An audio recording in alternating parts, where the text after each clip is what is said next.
Hello, all. Welcome. I am doing finally having a say outside of Twitter on the Nolan Bushnell controversy. I apologize in advance if I am more raw and less logical about this than I normally am. I normally don't talk about things that are actively upsetting me in videos because when the predictable stupid contingent weighs in, I cannot let it be like water off a duck's back. I can't joke about it. I get really angry. But this will just not stop making me angry because there have been wave upon wave upon wave of stupid going on with this. And it's an example of how the attempts at combating sexism in the gaming industry are actually profoundly sexist on their own. I know I'm like a broken record with this, but hopefully this will be, an example that makes you guys understand why I feel so strongly about this. But first, because I've promised myself my New Year's resolution, I'm going to do this. Help support this channel. Become a monthly patron. Patreon.com, Leanna K. Link is in the description box below. This is the primary source of funding for this channel. All the crowdfunding stuff like Lady Bits is budgeted based on ongoing Patreon support. That's why it's so cheap. That's why I can do it on, because that's just a top up. So if you like what you see, if you like somebody tackling this topics like this in the way I do, please, $1. There will be increased benefits again for people who give $5 a month or more. That will be rolling out like the Autobots in months to come. I'm still balancing the game in terms of that, trying to figure out what's fair and that it doesn't feel like the people that can't give more are missing out. I'm sensitive to that, having come from lower income upbringing, but I have to make money. So it's tough. It's tough when you know what it's like to not have any money to price yourself effectively. And this is somewhat on topic because perspective is super important when it comes to this stuff. And I want to start my examination of the whole Nolan Bushnell. I keep slipping and almost saying Nolan North. That's a very different thing. Apologies. But I want to start with an article written by a guy I respect a lot, a guy by the name of Brad Glasgow. I hope his name is pronounced Glasgow, not Glasgow. My family says Glasgow because we're from Edinburgh. I actually do have family in the Edinburgh area. But Brad wrote a piece that has been accused of being partisan. I'll come back to me here. Bop over to the article and we start with it. But Brad wrote a piece that was accused of being partisan. It actually isn't.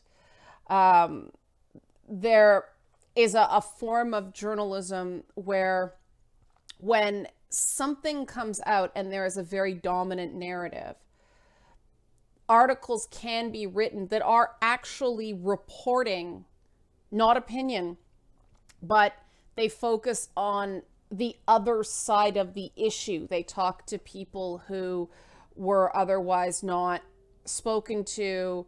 It's designed to give perspective. That's why you can't completely make up your mind off of breaking news. Stories evolve.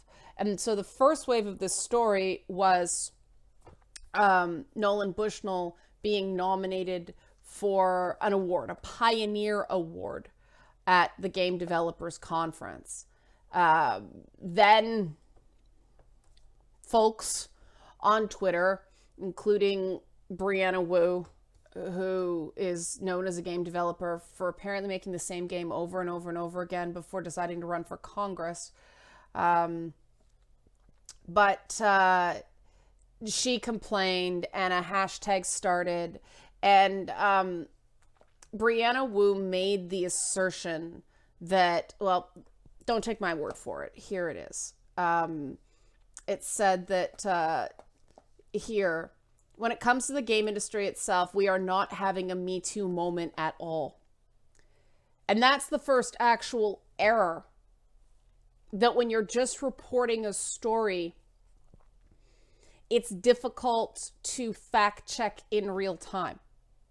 Because you could write an entire article about how gaming had its Me Too moment in 2012 when Anita Sarkeesian's Kickstarter got attacked. That's when the discussion about all this stuff started in gaming. Our Me Too moment predated Me Too. We've been talking about harassment for like 5 years now, ongoing. And this is one of the things I'm like, what? I mean, I remember when that Kickstarter happened. I actually wrote an article at the time about women in gaming. It hadn't been funded yet. We were talking about it that long ago.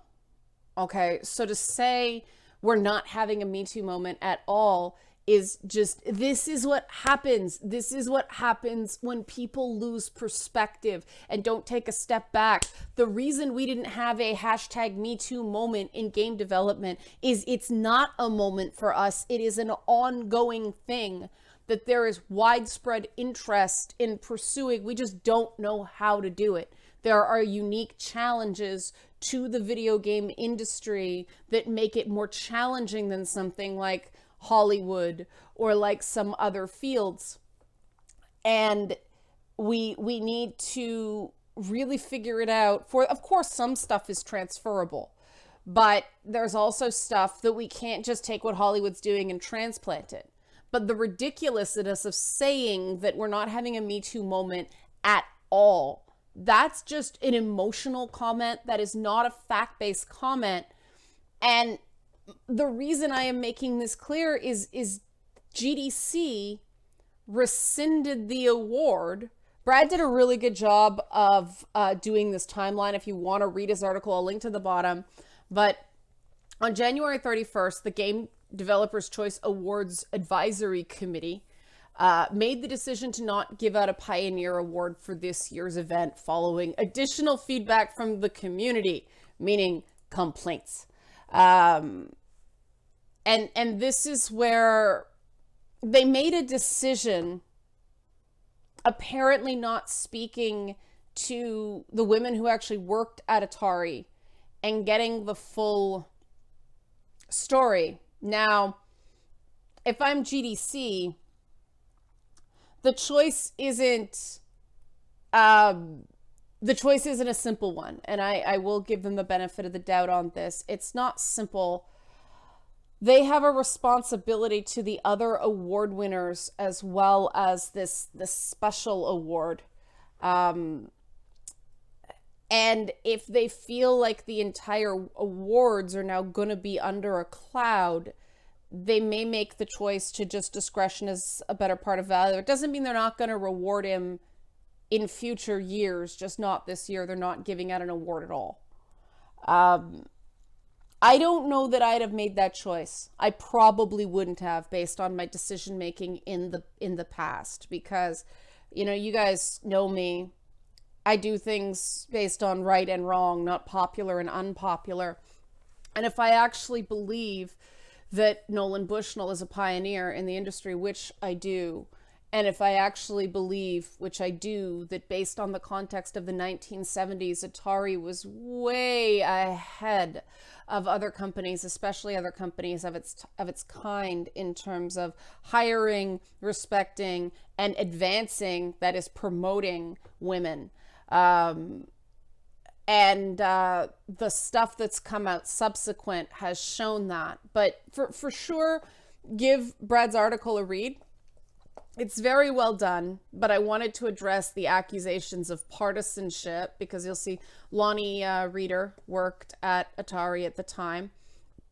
And she had glowing things to say about it. Elaine Shirley talked about the fact, you know, Nolan Bushnell hit on women and they hit on him. If the Me Too movement was active when Atari was alive, I think half our company would be charged. To my knowledge, no one ever did anything they did not want to do. Now, I think that's interesting, because she says, and this is a joke, I'm sure. This is a tongue-in-cheek statement. But the idea that Me Too is about behavior towards people, whether or not they had a problem with it, that's not what Me Too started as. It was people who felt coerced, who did things they didn't want to do because they were afraid somebody would ruin their career. Coercion is not just being oversexed or being inappropriate. Coercion is the standard we're talking about here with Me Too, and that's sort of slipped. It's not about whether someone has inappropriate moments. We all have those. We all misread situations and misjudge situations. This is about coercion. This is about people feeling like they couldn't say, hey, back off, because it would have ramifications for their job. And according to almost a dozen employees, female employees at Atari, this did not happen. More than that, women came in there, they leaned in, for lack of a better term. Bushnell rewarded that, and so the first market researcher at Atari was female. Women were marketing managers. I'm getting ahead of myself because this is in the second article that, in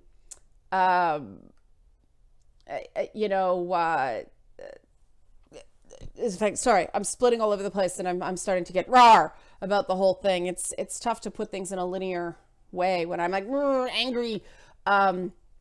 But Carol Cantor was the name of the marketing research person. Oh, it is in Brad's piece. Okay, apologies, Brad. Now, when this story initially broke, I'd been aware of some of the stuff at Atari, and I'd been like, yeah.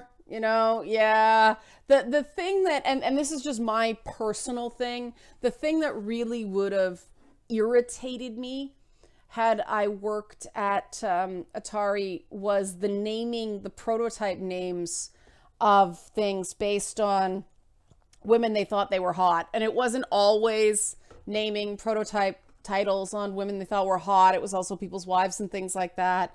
But it's just kind of, that would have been annoying, because why can't we name something about guys in the office too? Somebody's son instead of a wife, that kind of stuff. Anytime you start singling women out, that's a little, I probably would have had something to say about that had I worked there. But it sounds like it was a workplace that invited people to say, hey, I don't think this is cool. And as long as you've got that, that's fine. And so my initial perspective on this was, I think they were wrong to rescind the offer of the award to Nolan Bushnell, because he was a pioneer and it was the 1970s. And if he did some inappropriate things, well, we weren't as far along. We can't judge a company based on modern standards. But the more I read about this, the more I think it was far more wrong than I originally thought, to the point that I now think that the GDC advisory board was just cowardly. They didn't want to stand up to some of their own members with a megaphone and really have this fight. And I think in part it's because they don't have people like me who can fight this fight based on knowledge and merit. And so they just cave. Like I talked about in Lady Bits episode 4, they just avoid certain topics because they have nobody with the knowledge and the background and the history to speak about it intelligently. Now, here's the context of the 1970s that is important to understand when we're talking about hot tubs and flirting and all this stuff. I mean, I did a show with a hot tub, and what we were parodying was precisely this kind of 70s style culture, the free love stuff. The 1970s were a very unique period of time. Two major things happened shortly before that created the free love dynamics of the 1970s. One, of course, was the landmark Roe versus Wade decision in 1973, but that hadn't quite hit the bloodstream yet. What was really, really big was the proliferation of oral birth control, the birth control pill. That revolutionized sexuality, both women's sexuality and men's sexuality, because all of a sudden women could have sex for pleasure with a fairly reliable way of not getting pregnant. If you take your pill at the same time every day and you don't take antibiotics with it and all that stuff, it is like a 0.3% chance you will get pregnant. Most people are lazy, so you got a 9% chance, but it's still much more effective than any other form of contraceptive out there to prevent pregnancy. And so sexual dynamics changed radically in the 1970s. It was easy. It was not something that you had to rely on your male partner for, unlike condoms. It really did have a big impact on women's liberation. And birth control started being available in the US. Oral birth control started being available in the US 1960s. So it had about, 10 or so years to hit by the 70s. By the 70s, everybody was like, what's syphilis? What's gonorrhea? And STDs were an issue. Venereal diseases, as they were called back then, were an issue, but people weren't thinking about that. People were thinking like, wow, women were like, I finally get to have some freaking fun. I don't have to worry because, I might get raped and end up with a rape baby and all that stuff. I mean, we used to talk that bluntly back then. But, women became really aggressive for the first time in a long time because they could. I'm going to try not to say we. I try to say we when I'm talking about women because I am a woman, but I was a baby during the 1970s. So I wasn't participating in this, obviously, though I did see some of the offshoots of it. I mean, I'm old enough to know. Oh, I didn't do GIFs. I'll do GIFs afterwards. Maybe I'll make it a separate video because it's not really appropriate here. But I did see some of the offshoots of sort of that swinging 70s, like when it came into the 80s and some people hadn't quite become yuppies yet. I did see some of that attitude about it. I was raised with a much more liberal attitude towards sex than people are now. The pendulum kind of swung back, and part of what did that was AIDS. The birth control pill doesn't protect you from AIDS. So all that sexual liberation that happened in the 70s, everybody went, like it was cold in there. AIDS actually started not long after that, but when they finally figured out what it was and that it wasn't just, a gay disease, it changes. Big sea changes like this change sexual morality in very, very real ways. So we cannot judge sexuality based on, our living with AIDS mentality. We cannot judge the sexuality of the 1970s through that lens. It's just that wasn't what it was like back then. Women were finally getting a taste of the ability to go out and earn your own money and be financially independent and not, worry about. It's really hard for us to understand right now the mindset of get a man, keep a man, because that's what your financial well-being is going to depend on. You got to find a guy who's reliable, because if he doesn't have a job, your family doesn't have a job, because once you have kids, and if there's no way to prevent yourself from having kids, you're going to have kids probably. And once a woman had kids, she was sort of discouraged from working. So it was a very different attitude towards male-female dynamics. And the 70s went a little crazy, kind of the opposite of the way things are going crazy right now. And so we have to see Atari through that lens. And I think that Brad did a really good job doing that. I think and it seems like the people he interviewed were quite happy with how they were represented in the piece. Um, by modern standards, inviting a woman into a hot tub when it's a bunch of guys, it's creepy and coercive, and when your boss is doing it. Um, it is kind of creepy, no matter. Hot tubs are creepy. That's why we had them on the show. I mean, if you guys hadn't seen, Ed and Red's Night Party, the whole idea of the hot tub, it was the women outnumbered the men. The women were in the tub first. The men actually had to get in, and it was changing that power dynamic. The women always ran right over. And it was fun to watch because these guys are like, oh yeah, this is going to be so cool. And then those girls were sharks, man. They just intimidated the crap out of those guys. I really liked it, but it was satire. It was satirizing the gender dynamic that came from that whole hot tub thing. Would we do it now? Well, no, because people don't understand the metaphor. And that's the problem with judging things like that under the modern lens. Apparently some other things in the original book that Brianna Wu and others based their complaints of were just inaccurate. Other people at Atari have disputed the account. I didn't know that. So that's apparently there was something about a t-shirt. You can read the article again, but interestingly, I thought Brad's piece was really well done. It was interesting. I learned a lot of stuff. The big, to give Brad, I'll show you the summary if you don't want to read the whole thing, but his assertion was activists expressed prior desire to bring the Me Too movement to the video game industry because they didn't know their history and know it was already there. That was my ad. No one who has worked with Nolan Bushnell has complained of any impropriety. Several past employees, including women, have come forward to speak in Bushnell's defense. LA Corn directly refutes Brianna Wu's interpretation of his story. That's interesting. All former Atari employees are telling stories that are consistent with one another. Those are very important points. Brad's doing his job, and of course, then it starts getting a bit snarky.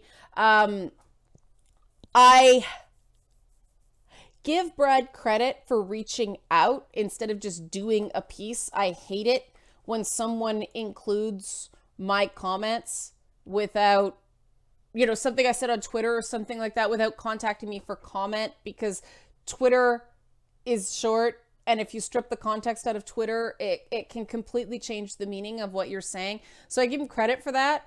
I don't know what Brianna Wu was thinking, sending a nasty and or snarky, depending on how you want to describe it, email in response. You're talking to a reporter, and she says at the end, feel free to use it.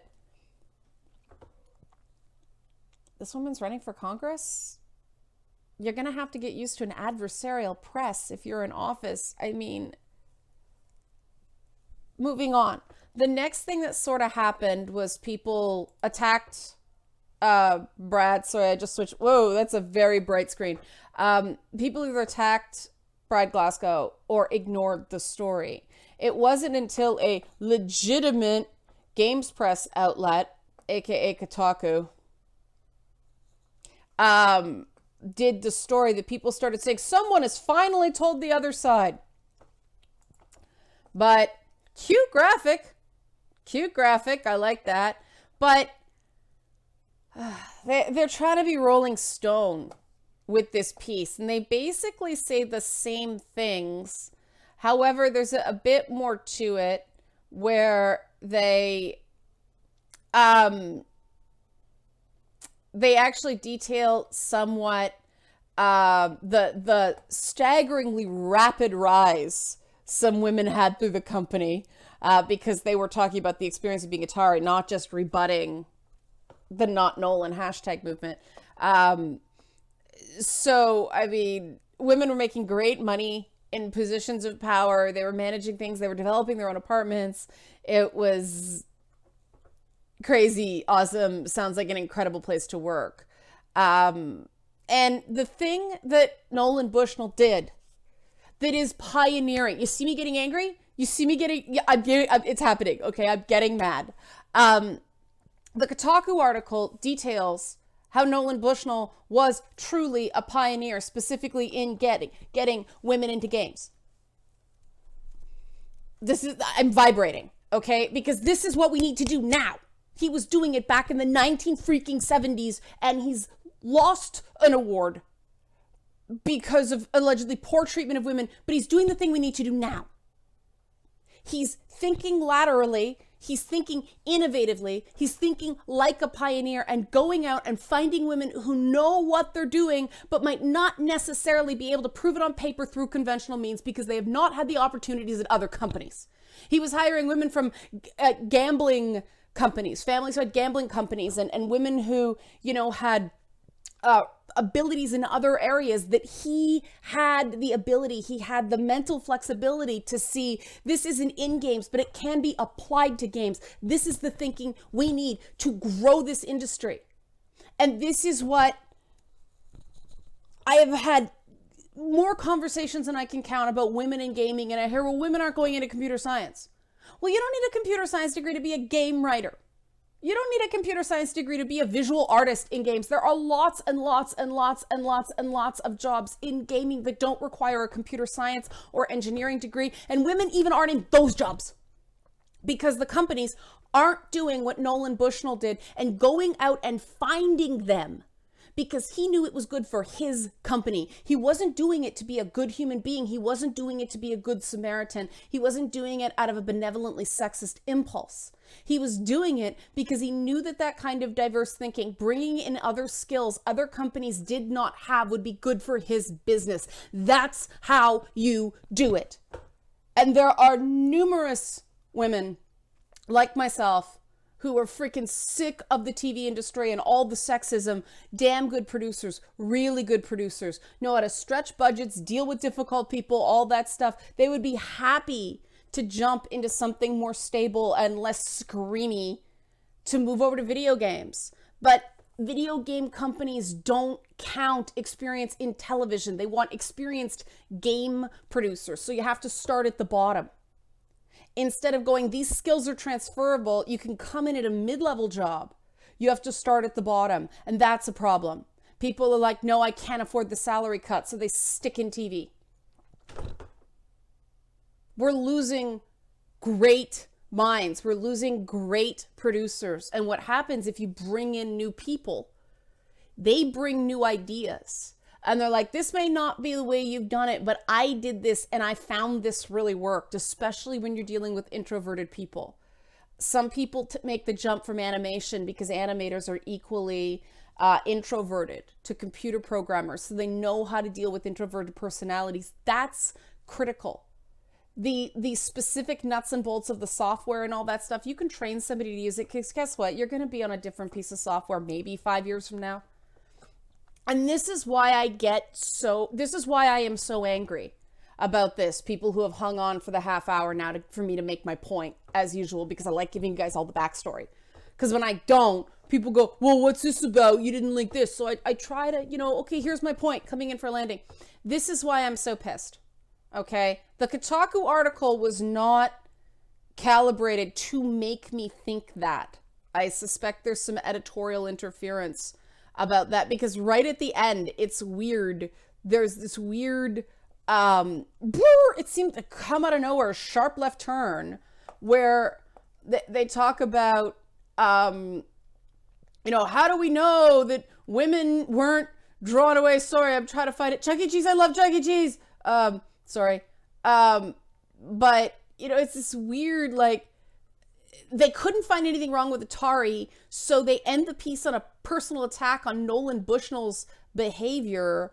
And, who knows how many women and applying that Nolan Bushnell thought that a woman being sexually attractive was more important than her accomplishments and all this stuff. Read it if you want. It angered me, but that wasn't what the women interviewed for this piece were saying at all.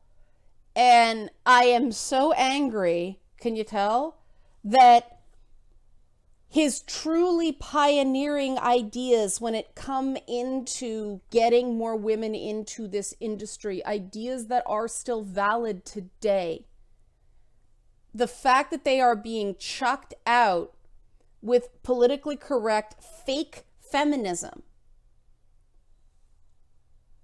by members of the gaming industry, I think, doing some gatekeeping because they want all women to have to be able to enter this industry the exact same way they did, which in Brianna Wu's case was with a massive cash infusion from her parents.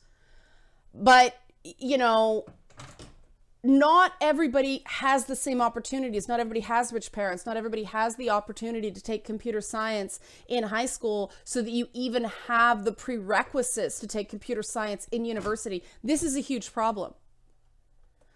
But I mean, the big way I had access to computers and therefore video games was what I said right off the top of this. I think I did. Maybe it was the last take I screwed up and had to do over. But I came into games through, an Atari.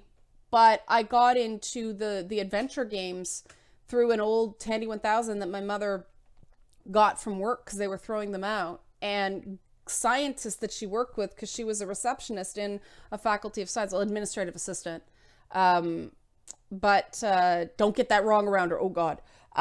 But she got these shareware copies of games from the engineers and stuff like that. If she had not had that access, if she had not been the person answering phones and managing calendars, I would have never been exposed to gaming. And that's how it works.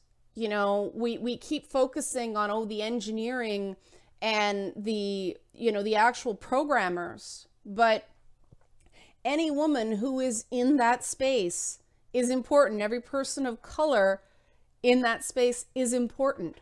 You don't have to just hire programmers. If you're having trouble finding programmers, game companies hire people for jobs that do not require those skills because you lower the barrier.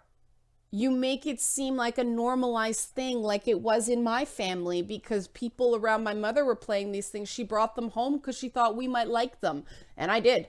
My sister didn't, but I did. But that never would have happened if she wasn't in the vicinity to absorb that.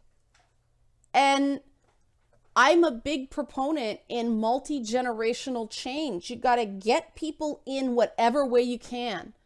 Get them through the door. Use their unique perspective to make your company better. This is not charity. And we keep treating it like a charity. Oh, a guy shouldn't get an award because things aren't perfect. Oh, a guy shouldn't get an award because the 1970s weren't 2018. Like, this is all wrong-headed. You don't have to deny Nolan Bushnell an award, a Pioneer Award, because of his attitudes towards women. You should be giving him a Pioneer Award because what he did right involving including women in video games far outweighed what he did wrong. And I freaking stand by that. And the more that comes out, the more this decision was just wrong and cowardly and wrong thinking. But I don't think there's anybody at GDC who can actually explain why. And so they panicked. And I'm mad. Grr.